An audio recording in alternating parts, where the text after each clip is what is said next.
Welcome to Make a Difference with Phil Martelli. He is Phil Martelli. I am Jared Phillips. Now, with the NBA draft having come and gone, we're very firmly in the offseason for basketball at every level, NBA, college, high school, everything.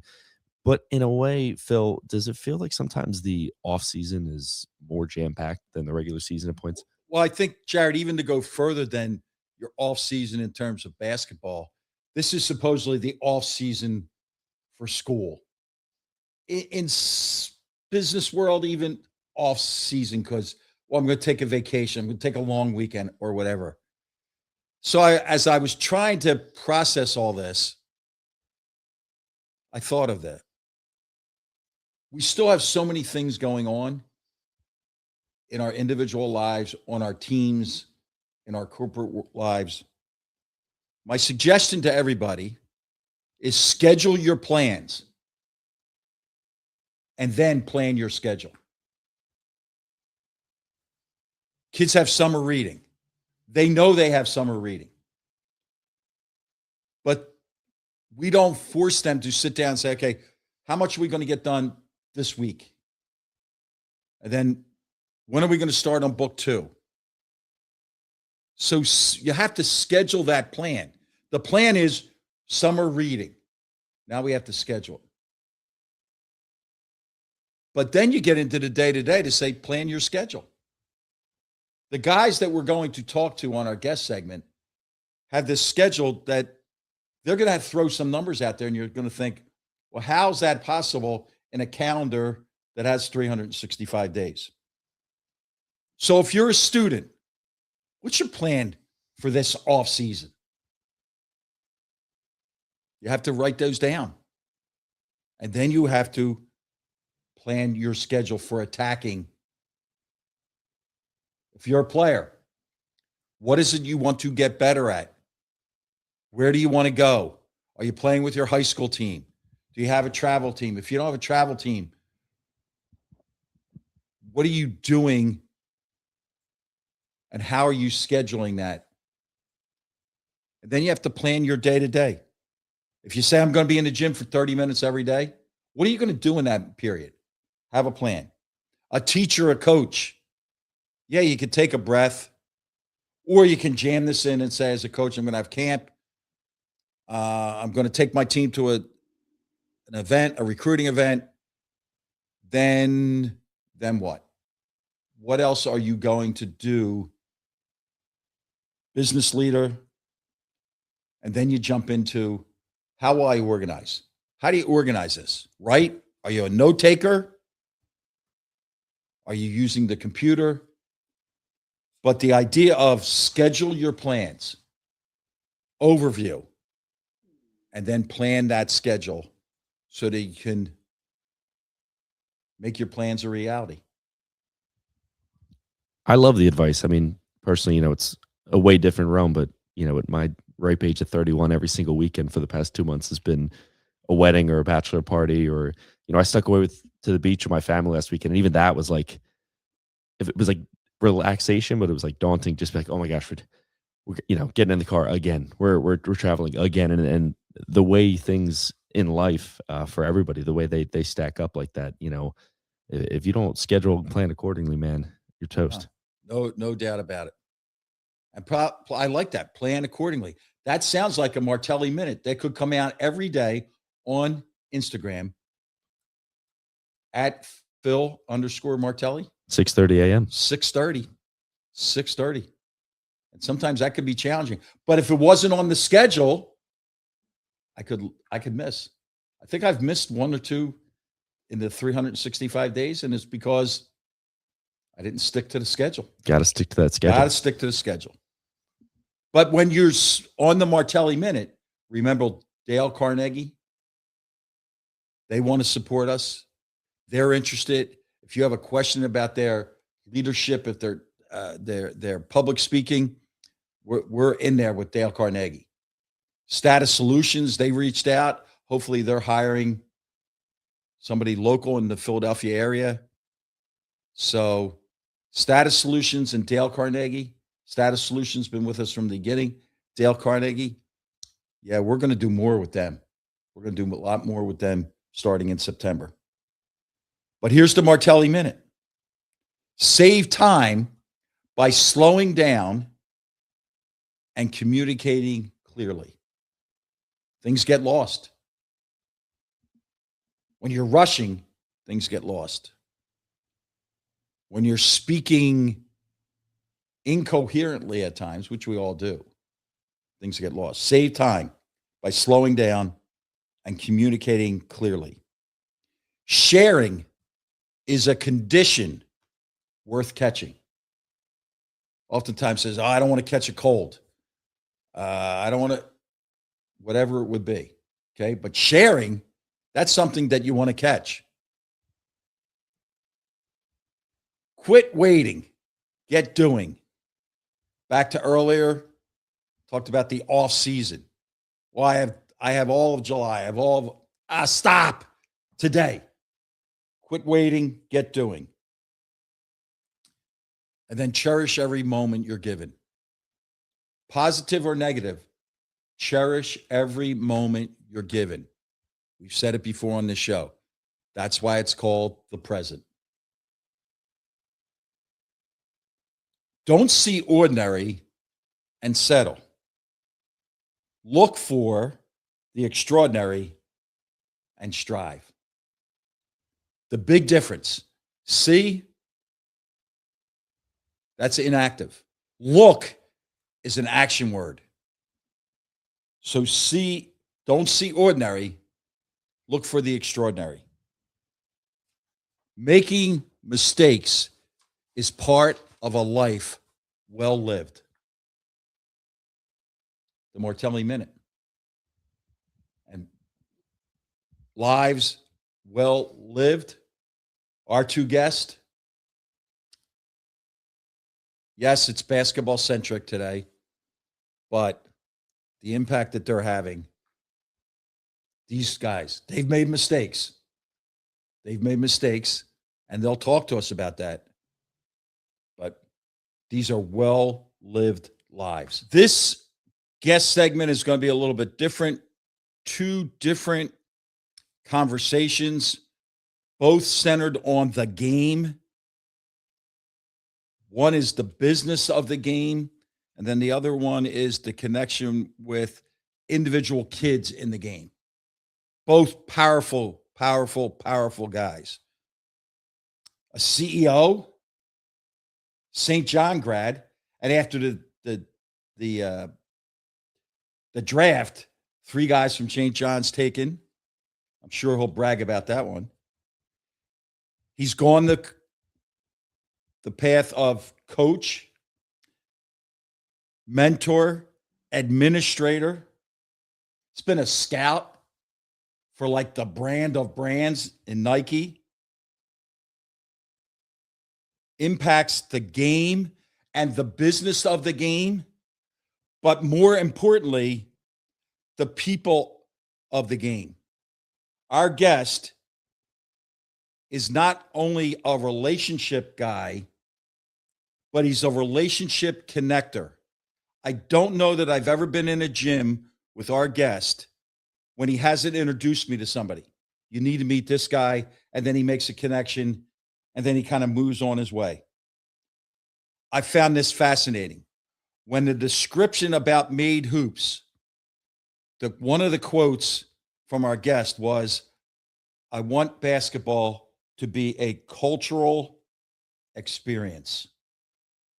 And man, that is right up the alley of Make a Difference. Please welcome the CEO of Made Hoops and a dear friend, Chad Babel. Chad, thanks for joining us. Appreciate you having me. So a lot of times, we get in these settings and not the podcast setting, but out in these gyms. And we have a tendency to say, woe is me, woe is the game, all this other stuff. Chad, I want to flip it. Please help me celebrate the game. What is it about our game right now that we should be celebrating?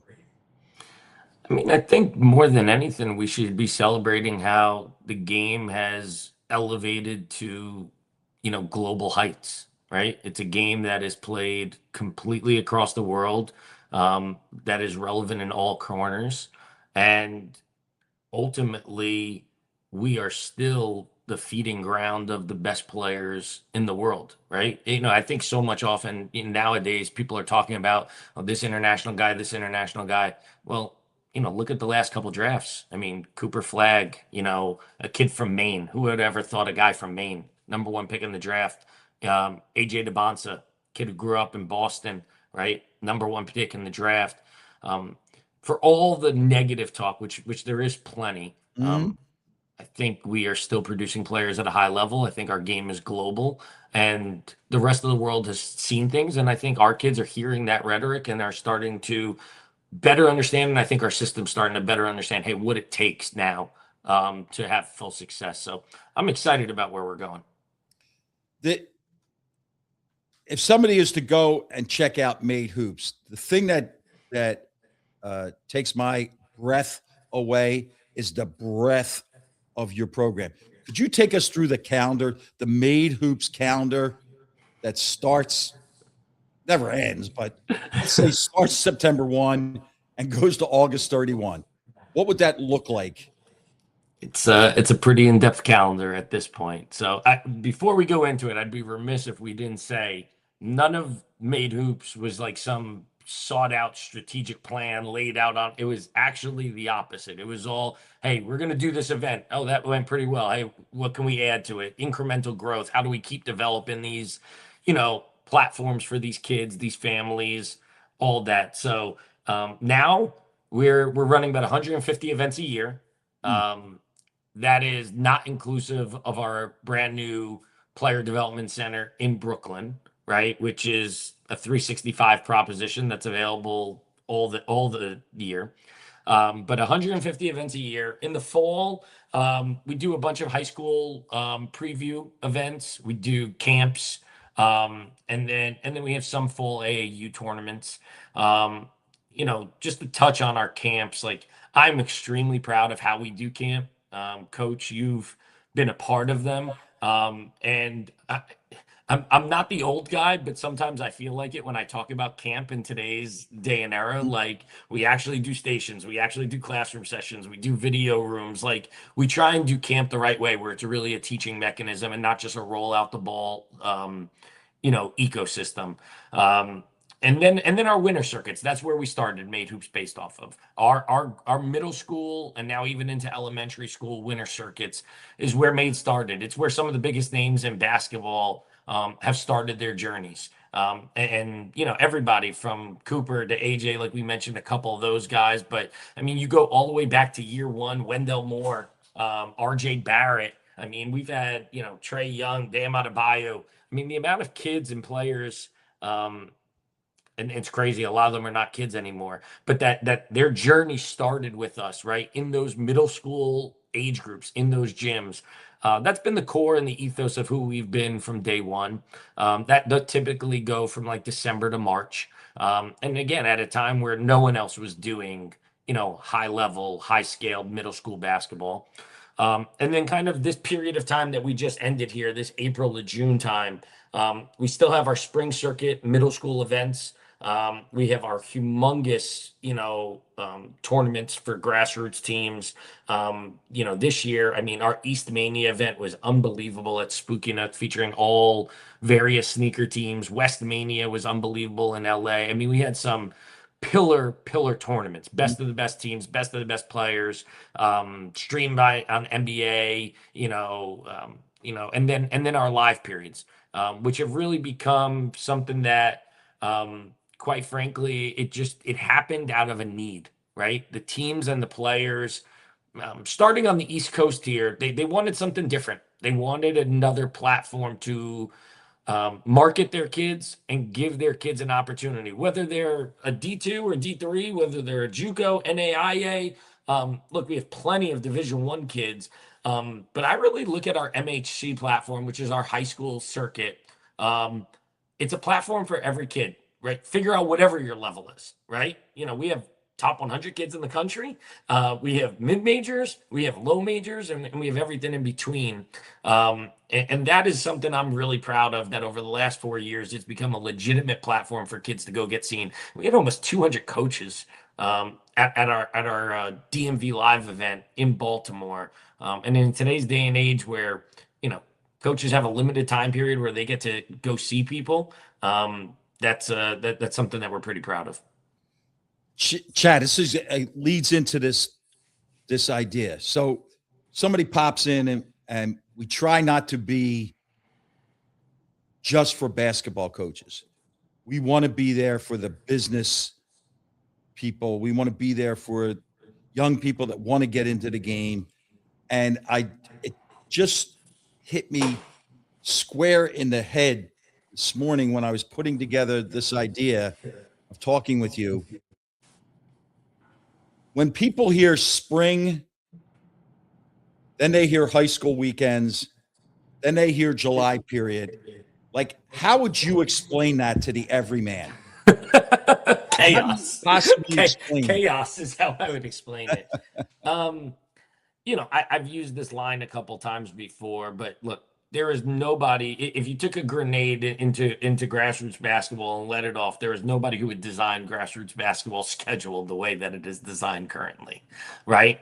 But to the every person, look, there's a spring evaluation period for grassroots teams, I always call it grassroots teams because they're not AAU teams. They don't play in AAU. Amen. Right? I don't want to get on my high horse. No offense to AAU, no disrespect, but they're not AAU teams. They don't play in that. It's the Kleenex brand. They're grassroots basketball teams. So grassroots teams, they get together in April. They play a bunch of non-live tournaments, getting ready for the May live period, right? Where Division I coaches can come out, D2, D3, JUCO, NAIA, all those coaches, they're out and about in April leading into May. But the moment that kids are really waiting for is that May live period, right? Where all coaches are able to be out. Then you move into June, and the MBPA Top 100 camp is eligible for coaches to come out. It's an exception. It's only about 120 kids. They have a lot of the elite players there. And then you have these 2 high school periods in June, which I absolutely love the Scholastic Live periods. I just hate that they're in June. It doesn't make any sense. People want grassroots basketball to be ran really well, but you break up the middle of their season in the middle of them being together to go back to their high school season, but then want to complain that they don't run plays or they're not practicing. Well, how can they? You literally break up their season in the middle of the season. My shameless plug, high school Scholastic Live period should be in September, right? You're back in school. You're with your teams. It's preseason. There used to be a September live period back in the day that coaches would go watch high school players during that time. And now you have your high school season and huge high school moments, and now you're not breaking up the grassroots season. But I'm probably one of the only people who thinks like that, but that is, and then you have your high school live periods, how it currently is in June. And then you have 2 major July live periods back to grassroots. So to your point, Coach, anybody who doesn't understand how it works would be, wait, why do they do it that way? Well, it just is the way it is. Well, you're cheating because you read my notes. Here's my next question to you. Give us 2 changes that you would encourage. Well, change number 1, I would say is, again, I'm a huge proponent of the high school basketball live periods. I think they're helpful. I think it gives a different setting for kids to be evaluated in.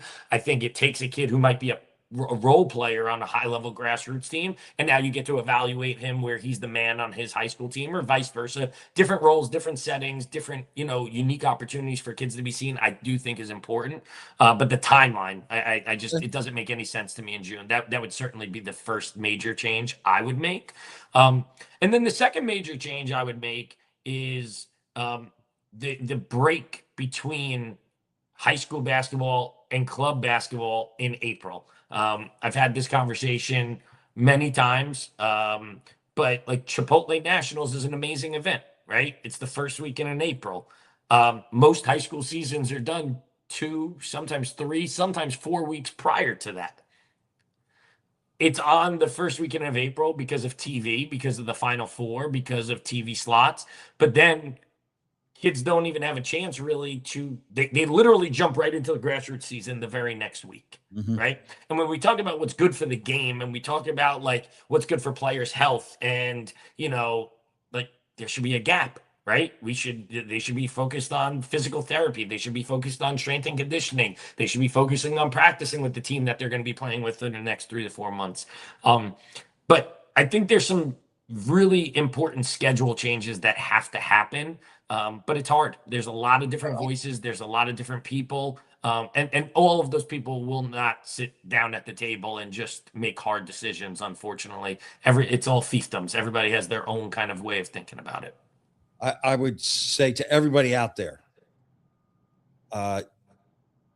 Chad is what he is suggesting, encouraging, giving you food for thought is this. This system has really caring people who don't listen to each other. They might talk at each other, but it's very little listening. And I don't think you can get ahead. Like we always have that thing. You learn to listen so you can listen to learn. And I think in the system, as Chad mentions it. So Made Hoops, you brought it up, and it's not a one-person show. Tell us what are the characteristics that you look for that you want to be associated with Made Hoops? When somebody says, I'm a director, I'm a site coordinator, whatever it would be, Chad, what are the characteristics that your people share? Yeah, it's a great question. It's something that a couple years ago, on one of my end of summer vacations, which are more, realizing that I'm a human being after, 5 straight months of, running all over the country, executing events, all that. I had a little epiphany that I had to describe that in a little bit better way.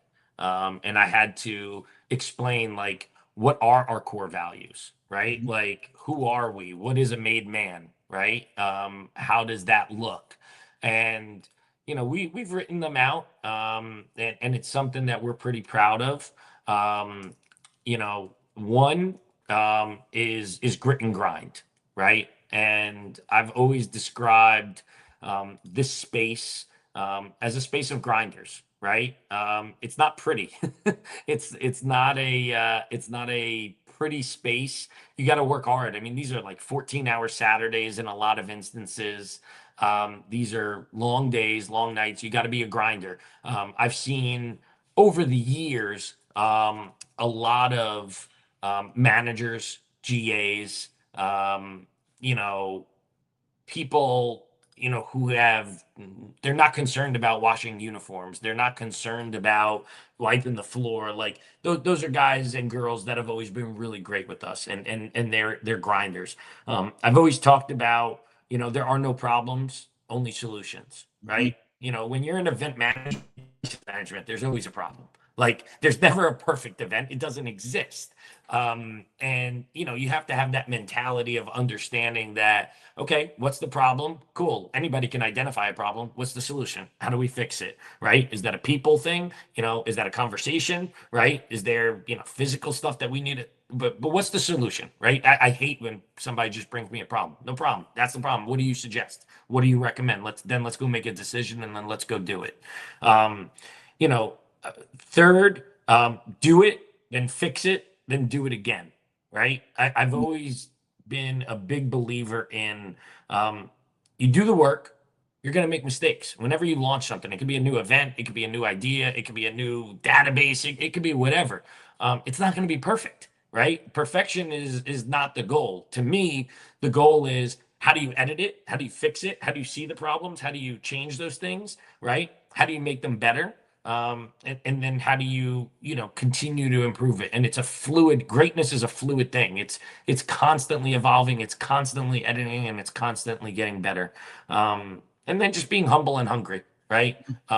It's a space where hard work is rewarded, but at the same time, being a good person, being a teammate, right, Yes. and being Yes. able to work within a team confines is vital. You got to be able to be liked. You got to be able to be liked, within those bunkers of the team that you're working with. No doubt. Uh, What's next for Made Hoops? It's a great question. I mean, what's next is just continuing to evolve what our true mission is, right? Like some people might not even realize MADE stands for maximizing athletes' development and exposure, right? It's a cool name, but it actually has real meaning behind it, and it's something that I try and live every single day. How do we maximize these kids, these athletes' development and exposure? And development's not just on the court; it's also off the court, Yes. right? It's the holistic athlete, and what's next is we want to continue being the preeminent brand in grassroots basketball, not just here stateside, but in the world. We launched our first ever global games event in Springfield, Massachusetts, in the birthplace of basketball. And it was amazing. It was, U14, U13, U12, U11. We had teams from Lithuania. Actually, the Lithuania team won the U13 championship of the event. Serbia, Nigeria, Dominican Republic, Venezuela, Puerto Rico. I mean, it was truly the first of its kind global event for middle school basketball, and that's something that's really exciting to me. How do we continue to shrink the world, right, through the game of basketball, give kids unbelievable experiences culturally? I mean, it was the coolest thing of that whole event was seeing the different celebrations of the different countries, how they start their game, they hold their flag, right? They even gift, things to the other team, and having our kids see that. Every person who was in that gym thought it was really, really special. So continuing to shrink the world is something that we're constantly thinking about. And then I finish with this, and I want the spotlight on you. Who's made a difference in your life, Chad? I've had a lot of unbelievable mentors. I've had a lot of unbelievable mentors. I am 100% not here in this seat on this podcast with you. Made Hoops is not where it's at without some unbelievable people who saw something in me and invested in me. Book Richardson is certainly the first name that comes to mind. He saw something in an 18-year-old kid who just had a love of the game but didn't really know anything. And he took me under his wing at the Gauchos at a time where I needed direction in my life. I needed a mentor. I needed somebody to help. And I always affectionately refer to him as my fullback. He opened a lot of doors for me. He introduced me to people. He put me in rooms and conversations he didn't need to do. He was the guy. Right at that time, we won, the Nike Peach Jam championships in 06 and 07. Kimba Walker had become an absolute star under our watch. Booking head coach phone calls from John Calipari, Jim Calhoun, you name it, and he's like, "Oh no, just talk to Chad. The kids are in the car with Chad. Speak to him." I'm 19 years old, 18 years old. He didn't need to do those things. And so he's always the first person. John Pelfrey at the University of Arkansas and Tom Ostrom, they took a chance on me and gave me a graduate assistant position at the University of Arkansas for a New York kid to move 2,500 miles away, really not know anything outside of, hey, it's SEC basketball and I'm just going to go figure it out. They took a chance on me and really helped me. And then Rob Kennedy at the Hoop Group. Took a gigantic chance on me at 24 years old, gave me a director job at his company, and learned a boatload of things. And he's one of the legends in the space and one of the OGs on the space. And those are just a couple people, but I've been very fortunate to have a lot of people pour into me and for some reason believe in me. And Chad, I'm going to say this. You're giving that back. You know that I've watched and I love the connectivity that you bring and the fact that, if it's John Calipari, you're going to speak to John Calipari, but you're going to also do the same with the Division III guy from Jersey City, right? The Jersey City. You're a fascinating connector of people, and I'm proud to call you a friend, and I thank you for joining Make a Difference. I appreciate those kind words, especially coming from a legend like you, brother. Travel safe. Chad, thanks so much, man. Appreciate it. Thanks, guys. I love the opportunity to kind of sit back and just be a student for a moment because I never understood the inner workings and just like how much goes on. I mean, I'm doing the math. He goes, we have 150 events a year. I said, Well, there's only 365. So that's pretty much, it's every I mean, I can't imagine the breadth of which he has built that. It's impressive. Yeah, and the idea, just like with our next guest, the gym. The gym is their office. It's their living room. It is fascinating to watch uh, the anthill, so to speak. People moving and shaking, and you know who's genuine and who's looking around and saying, "Well, yeah, I'll talk to this guy from VCU, but I really need to connect with Mick Cronin from UCLA." And for those guys, X them out. Like, all right, I got nothing for you. But when you're talking about Chad and when you're talking about our next guest, I probably met them when they were 15 or 16 years old. And I just, I thank them for taking the phone call and taking the time to be with Make a Difference. But I thank them for what they're doing for the game. So, like I said, this is going to be a little bit different. So let me get into our next segment. He is waiting in the wings. There we go. 1,000-point scorer in high school in Cherry Hill. 1,000-point scorer, well over 1,000-point scorer in high school, well over 1,000-point scorer at Temple and Maine. She's traveled the world playing this game. Creates difference makers. Well, who should be on Make a Difference? The creator of Difference Makers. Yes, you could say he's a coach. Okay. Yes, you could say he's a trainer. Yes, most importantly, you must say he's a mentor to young people.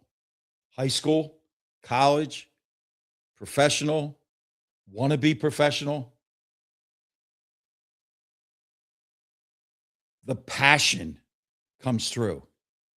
He and I had a conversation about NIL and how it's seeping its way into high school, which is leading to transfers.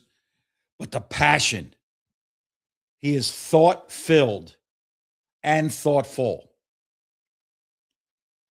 A world traveler. And in the game of basketball,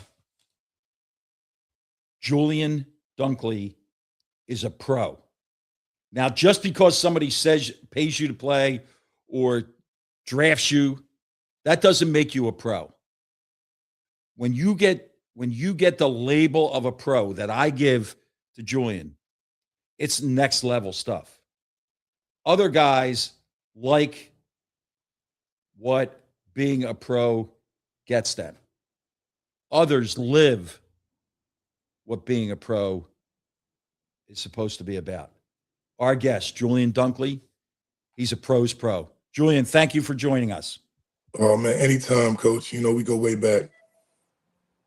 We go way back. We're going to get there. So, difference makers. What is it? Why? Why did you put this all together? All right, well, I wanted to give the kids some guidance that, I thought I could use more of coming up in the game. And I wanted to connect certain dots.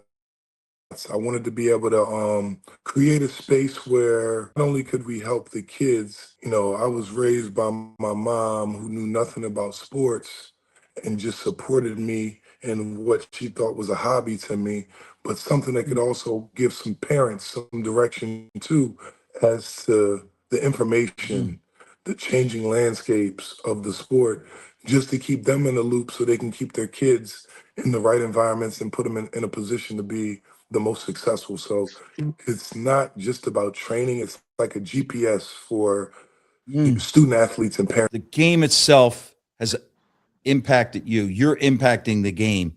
But let's celebrate this game. What do we have about this game that's to be celebrated? Is it a fifth grader that you worked out with? Is it a kid that was adrift, thinking he was going to be a pro? But the celebration of the game, right? It brings black and white together, rich and poor. We're going to get into that. But but the celebration of this game, what this game lifting us up? How does this game lift us up? I mean, I relate to it from that perspective, just being a guy that came from Jamaica that never played until I came here. I picked up a basketball late compared to most people. I picked up a basketball when I was about 10, 11 years old for the first time. I played soccer and ping pong. Those were my elite sports at the time. And I came here, I met a guy named Rick Barrett in Jersey, in Voorhees, that introduced me to the game. And my environment was basketball. I had a couple friends that played, and I just kind of conformed in. So I kind of celebrate that uniformity that the game can bring so many people together, and it's a common language that everybody speaks. Me being a guy from Jamaica that fell in love with the game, that people that I met I had nothing really in common with at the time, and it just kind of brought everybody together. And when you find kids that love the game, I'm not saying necessarily the same way I fell in love with it at first, but you can tell when a kid plays the game for the right reasons. So I tend to celebrate that. A kid that plays the game because he wants to get better. Because I asked the kids, what's their why? Like, my why was like my love for the game, and I wanted to make sure I used the game as a tool to get an education, help my family out, change my family dynamic, things of that nature. So the fact that the game can do all these things for you, that's something to be celebrated. And Rick kind of brought that out of me when he saw something in me that I didn't see in myself as a basketball player. So the fact that this dude, yeah, we look nothing alike, we talk nothing alike, we act nothing alike, but he saw something in me, then he kind of extracted that out of me and helped me to really find a love for something that I didn't know existed. That to me is something to be celebrated. Amen right there. Got chills right there. We don't have to look the same. We don't have to think the same. We don't have to act the same. But if the commonality is love of this game, take it on your journey, man. Take it on your journey. And this young guy, he really has done that. So, Julian, in preparing for this, I pick up the newspaper or read an article yesterday online, and Draymond Green came out and said the game has changed. The game has dramatically changed. If you're not in position to be able to afford trainers, in some cases, nutritionists, strength and conditioning, can't get your own gym, that kind of thing, we are leaving segments of the population behind. And I got teared up when I read it, because 2.5 weeks ago, Julian Dunkley said to me that this game is becoming those that have a legacy, meaning that their fathers played at a high level, NBA players, or are professional athletes, and the kids in the neighborhood who have lifted the game and the game has lifted them are getting left behind. Can you you're so powerful and so passionate. Take me through that again, if you remember that conversation. I just think it's become a game of resources now. Before, basketball was a game where you didn't need resources. The fact that all you needed was a hoop or a crate or, any type of ball to practice. You could go to any court. Courts are always filled with kids, working on creativity and just playing all day long. That is a thing of the past now. Structured workouts has become such a business now at a younger age. You have parents training their kids to try to be professionals at 2 and 3 years old, when they used to be playing with Hot Wheels. Now they're doing figure eights in the driveway at 2 years old. And with the fun factor is not included in that anymore. Basketball was fun when I first started to play. That's what made me fall in love with it. I didn't feel like it was a job before I hit middle school. And I feel like some of the parents are really trying to, because of the money, are hyper focused on that aspect of the game instead of just letting it organically transpire. And if you can't afford a trainer, if you can't get gym time, which is expensive, if you can't, like you said, a nutritious, and we all hit that on the head 2 weeks ago before Draymond dropped that interview, and we said the same exact things to each other. Yes. And that's the reality of what's going on, and it's a shame. And that's another reason why Difference Makers is created, because we try to bridge that gap, man. If there's kids that we don't leave a kid left behind if he can't afford to do something or whatever.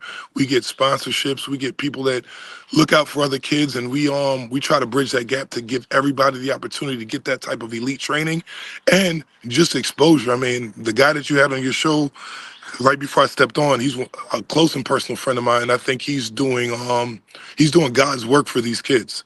I think he's giving kids a platform in many different areas to get kids opportunity to be seen, because it's hard to get scholarship opportunities now. The kid that was going to St. Joe's 10 years ago is going to Gannon now, Division II. The kid that, that was it's just a shift. I think everything has been shift, and I think high school kids are getting the short end of the stick when it comes to this new landscape. So there's very talented high school kids that would have been going mid-major 10 years ago that are going low major or Division II now, and that's just the way the pecking order has transpired because of all the rule changes and the landscape shifting. But Chad is giving a platform for these high school kids to get some exposure so they can create scholarship opportunities to have an opportunity to change their family dynamic or just continue to be great. So he's one of the I call him the good guys. He's one of the good guys left in the game that's doing things for the right reason. So when I talked about you being a mentor, a coach, a teacher, I'd like you to do the same now, but I want you to twist it a little bit. Julian, Okay. I want you to talk to the parents, the coaches, the teachers. What are 2 lessons that we can give to our young players through this game? I'm a parent, I'm a teacher, I'm a coach. I'm coming to you. How do I become a difference maker with my child, my team, my organization? 2 things that we can do that will change the dynamic. 2 things I would say. One of the most important things that popped right into my mind as you were formulating that question was that you have to have a circle of trust that's based off obviously care for your kid and also facts. You can't have somebody in your circle saying that they can do this if they've never done it before. I think you have to formulate, like when you're looking for AAU teams, when you're looking for camps and different things, has there been a track record for kids achieving success with this formula? And that's our biggest speaking tool at vision at difference makers, is the fact that we back our stuff up with statistics and facts. Like every kid that's come to our program that said they wanted to play college basketball has went on to play college basketball. So I'd want to be a part of that organization. If you're going to choose an AAU team, make sure your AAU team has a track record of kids developing, which has been destroyed in AAU because they're playing 1,000 games a week. Development, and also mixed with just a track record of sending kids to college on scholarships. Like if you've never sent a kid to college before, why would I want to put my kid in your organization? So that track record I think is very important, and just having a circle that is it's a day and age where you have to be selfish for your kid, because there's not a lot of opportunities for these high school kids. So you have to create a selfish circle and have a track record, have things around your kid with a track record of success. You've been on a lot of teams. You've had a lot of teammates. You've had a lot of coaches. Give us a player and then give us a coach who really has had an impact on you. Man, that's a good one. A player would have to be my best friend, where we've known each other since 14, 15 years old. I think we met. I was playing for Rick Barrett, and he was playing for, I got a name for you. Phil. Flacco, Philadelphia Freedom. I don't know if you Tom remember that Flacco. guy. Yes. He was playing with Philly Freedom, and I mean Philadelphia Freedom. I think the name of the team was, and I was playing with Jim Rashid Brokenborough, my teammate at Temple. He was a year older than me. He's one of the reasons why I chose Temple. We've been locked in since we were 14, 15 years old. He was a guy that just had tremendous work ethic. He taught me how to stay in the gym and just work on moves and put in what we call sweat equity. I've heard him say this, and I heard my late great good friend Kobe Bryant say this, that like, the valuable time spent in the gym will allow you to outlast anybody in your that does your craft. So meaningful hours in the gym count more than anything else. So he taught me how to really deposit meaningful hours in the gym to develop. You know what I mean? Especially back then, there wasn't a lot of 6'9", 6'10" perimeter players, and you Yes. know Yes. Ahead of your time. that was something that was just in me, and I was able to harness that through a lot of people. But Raj probably, going to that Mantua Rec Center down the bottom every weekend and putting in countless hours with him really helped my game to develop to be a top 50, top 30 player in the country when I was coming out of high school. So him as a player and as a coach, that would have to be a split. I definitely would say I learned a lot from Rick Barrett is the most influential coach Mhm. on the amateur level for me. And then at the college level, I would have to say I can't go without saying Coach Chaney. I think I learned a lot about off the court stuff, about just being mature and being a man and taking certain things seriously. But I got to give a big shout to the Honorable Dr. John Giannini for giving me that freedom and that confidence to bring what I had in high school back out at the highest level and put myself in a position. He helped to put me in a position to get invited to go to Portsmouth out of Maine and score all those points and become a professional basketball player. So he kind of helped resurrect my basketball career by instilling that confidence in me. I think I did a good job helping him, you know, win 25 plus games and helping him to move on to LaSalle and have a great career himself. So it was a one hand wash the other type of situation. I understand. Understand. That's why. That's why I wanted you to do player and coach. And you were so kind several weeks ago to share the story of Rashid Brokenborough. Obviously, a standout player at Philadelphia, at Temple, from Philadelphia, from the bottom, which means a lot to the people in Philadelphia when you know that neighborhood. But you blew me away when you told me how Rashid has used the ball to better his own life. Could you give us that story? For sure. No, I he mean, speaks to all a your big, a groups. big, a big part of our difference maker program is having, other mentors and people that have achieved things at a high level. A lot of them are former players, a lot of them are friends and associates of mine. But Rashid has been a big impact on our program, just talking about life after basketball and talking about what to do when the ball stops bouncing. We have a financial literacy piece to our financial advisor, Frank Simpson, based out of Washington, D.C., that does pro bono work with all our kids to help them with the financial literacy piece. He does Zooms with our guys to prepare them for this NIL situation, the guys that are put in this situation. And, Rashid also speaks to the kids about, different opportunities that have presented himself when finishing basketball. So he talks about real estate that he's in, how he's been able to flourish in the real estate arena, and also he's created a home health aid company that is very, very prosperous in Pennsylvania and also in Florida. So he talks to them about that stuff. The only time you'll catch Rashid in the gym is when he's speaking to the kids or maybe popping into the difference maker workout. He doesn't play pickup anymore. He likes to watch basketball. He's one of the best basketball minds I know, but he's concentrating on life after basketball. And it's important to show those kids that those options are there. And also, these are also people in our network that can help the kids if they get in a position where they need jobs or they need opportunity, or just somebody to pick up the phone and get some advice from to how to elevate things in their space so they can do great things too off the court.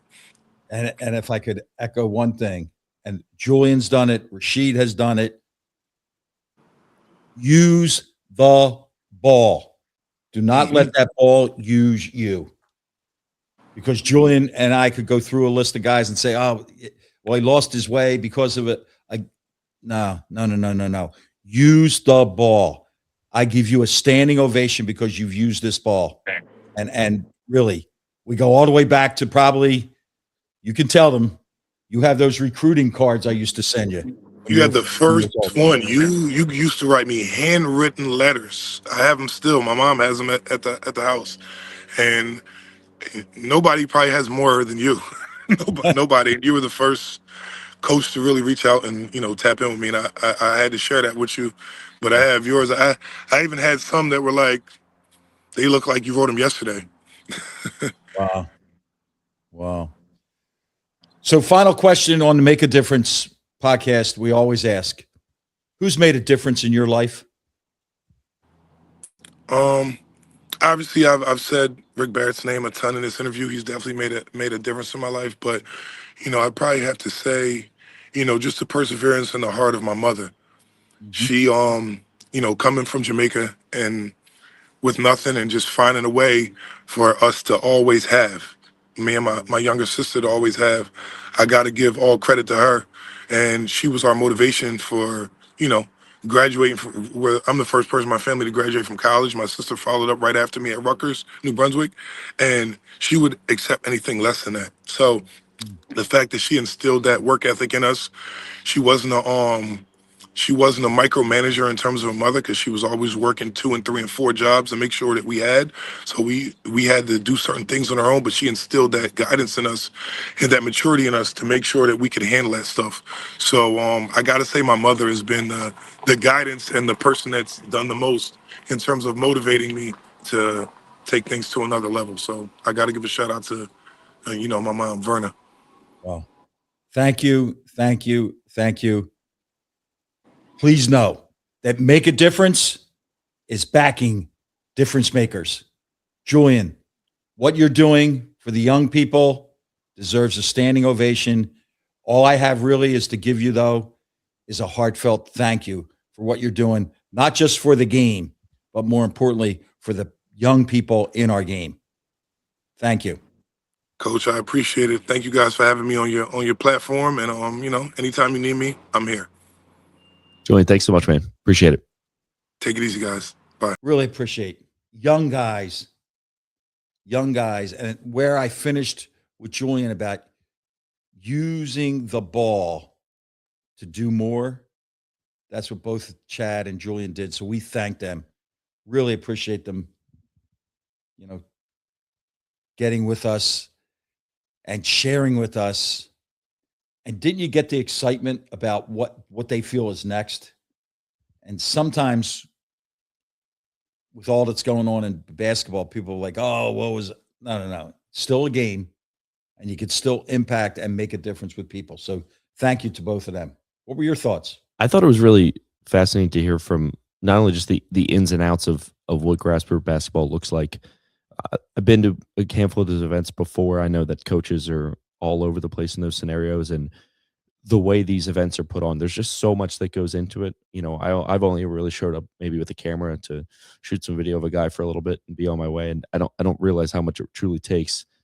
So it's really impressive to hear from that. And then for Julian, I mean, just at the micro level of trying to influence and guide these young players is just, it's so vital. I mean, these kids have unbelievable opportunities ahead of them, but they need to have the right people in their ear telling them exactly what they need to be doing, because it's people can take advantage very easily. And so it's so vital to have good voices, smart voices in your corner at all times.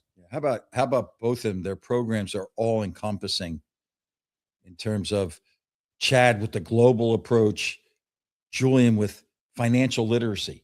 He might have a ninth grader in there. Doesn't know. He don't have 2 nickels to rub together. Never had to purchase anything for himself or herself. I'm delighted that we were able to get them to join us. And I do love, of course, to just being, at the end of the day, it's just hoops, right? Hoops. In its purest form. And that's Coaching Corner. The Coaching Corner today. Ready?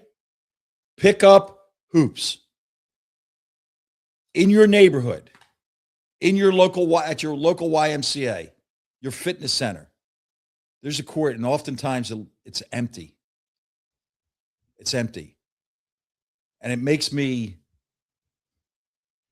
disappointed in a way, saddened in a way for the next generation of players. Pick up basketball. Why is it powerful? Leadership. Somebody's got to gather enough players at a certain time, have them scheduled to say, this is what we're going to do. You have to be organized, okay? You pick the teams. Here's what we're going to play to. Winners. Does everybody know what that means? You find your voice and pick up basketball. Even if you walk up to a court and say, I have next, you are finding your voice. You're on the court. And if you go to a pickup court, just be quiet and listen. When you go to an organized setting, you always hear the coach's voice. You rarely hear the player's voice. But in pickup basketball, even if it's talking silly trash, there are voices on the court. And noise is joy to me. Conflict resolution. That's not the score. You can argue about a score. You can call a foul, not call a foul, honor a man's call or a young lady's call. Conflict resolution. We live in a world where conflict resolution is who has the biggest hammer, so to speak. Now, I understand. I am not Pollyanna. I get it. It used to be an argument, occasionally a fist thrown. But these young people today, I'm going to get a weapon. You're going to get it. It's a game, and it's a game of joy. That brings me to the joy of the game.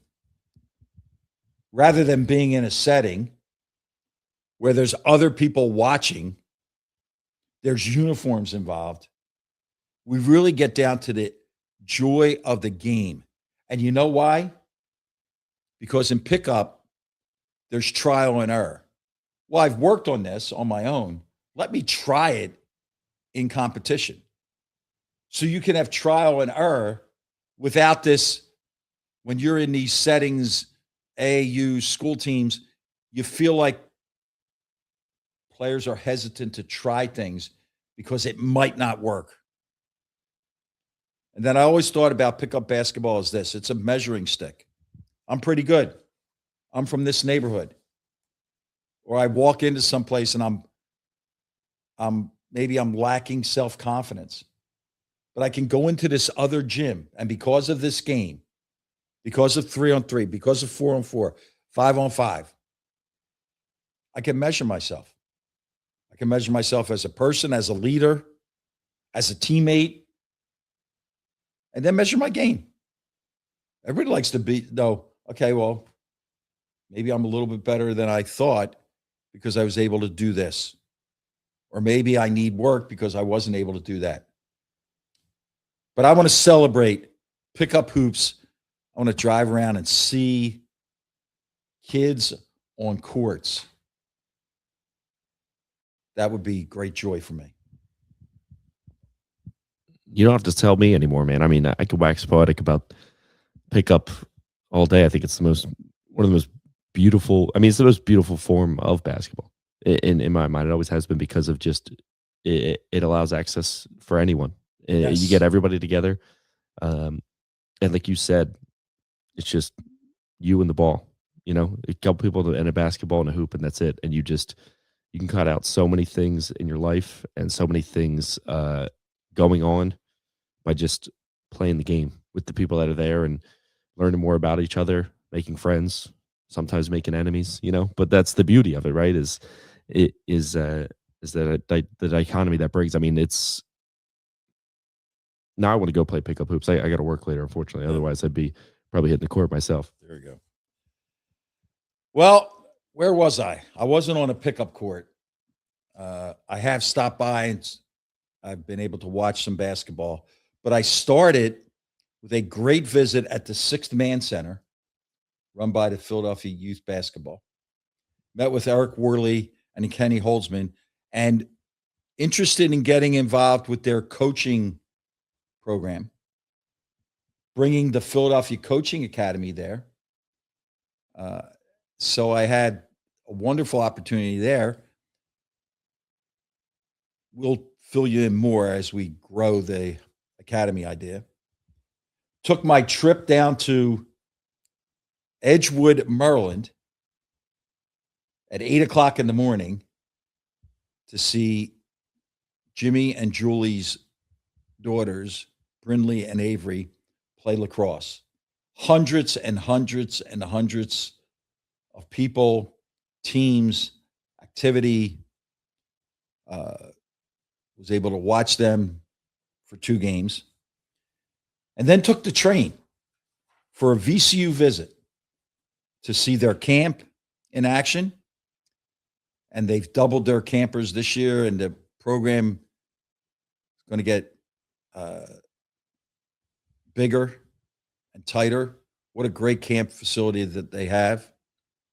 Watched 2 workouts, sat in on 2 staff meetings where they talked about their recruiting schedules, and just very proud of all the people involved. And it just was another kind of stark reminder to me that new guys coming in don't mean just freshmen coming in, but you have older guys. And I'd like to learn from those different players and say, how did you do things at Middle Tennessee? And how did you do things? Not bitching and complaining, but what'd you learn there? And how can we be better at what we do because of what you did there? And then took the train home. And I will say this, my apologies, because here I was just moseying along on the train, Richmond to Fairfax to Union Station to Baltimore to Wilmington to Philadelphia. And I was reading my newspaper. Wait, they still print those? Yes, and I have a pile of them.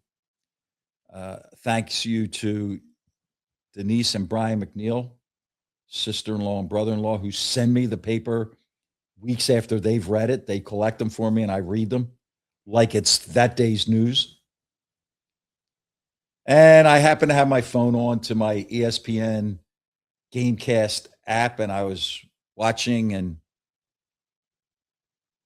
I was more than a little bit upset with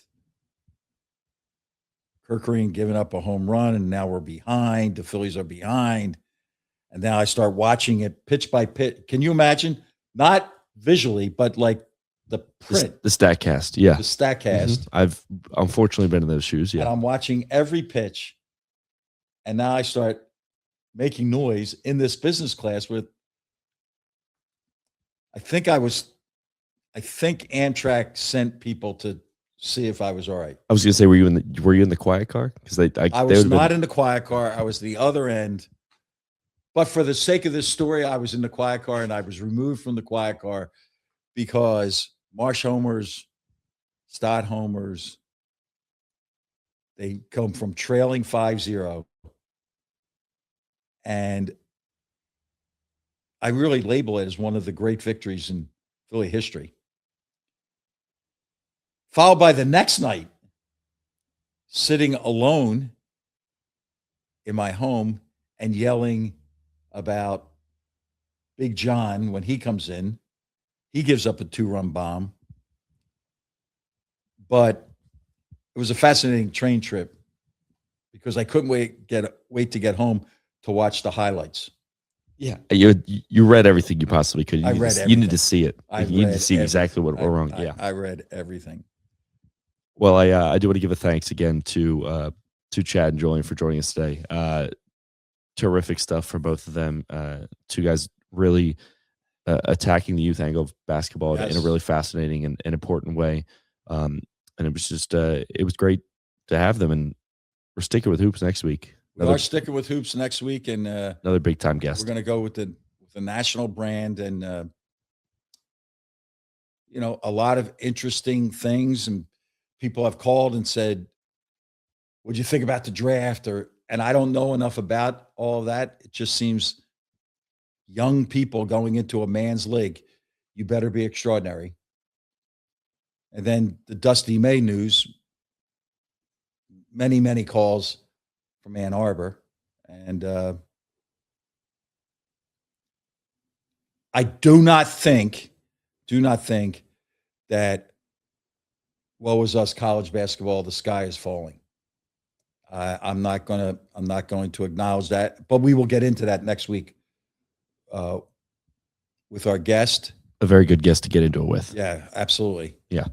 And not one to hold back his opinion. So we're excited about that, and take a little family time, but we'll be back at this. We're going to be back at this quickly. Phil's in New York. It's true. Phil's in New York. For a second, I thought you were talking to the third person, that you were headed to New York. I was like, the Phil's in New York. And by the way, 4.5 games behind the Braves. They're inching. They're clawing. They're scratching. We'll see. The only disappointment is they don't play the Braves again until September. Can you imagine, like, head-to-head, if that was the way it was going to be? Now the Braves are dealing with some injuries, and Phil's got to get the right hand back going. But it's in a very appropriate time to say, go Phils. That's right. Go Phils. We are at pnjmakeadifference.com if you are looking to get in touch with Phil, to hopefully make a difference with him in the classroom, in the workplace, on the court, off the court, wherever that may be. We are at Make a Difference Pod on Instagram, TikTok, and YouTube. At Make a Diff Pod on X. Make a Difference with Phil Martelli on Facebook. If you're watching on YouTube, feel free to like or subscribe. And if you are listening on Spotify or Apple Podcasts, we'd really appreciate that 5-star rating. If you're looking for the Martelli Minute, it is at Phil_Martelli on Instagram. Phil, that is just about all I've got for you. So we'll give it one more. We got to go one more. Go Phils. Go Phils.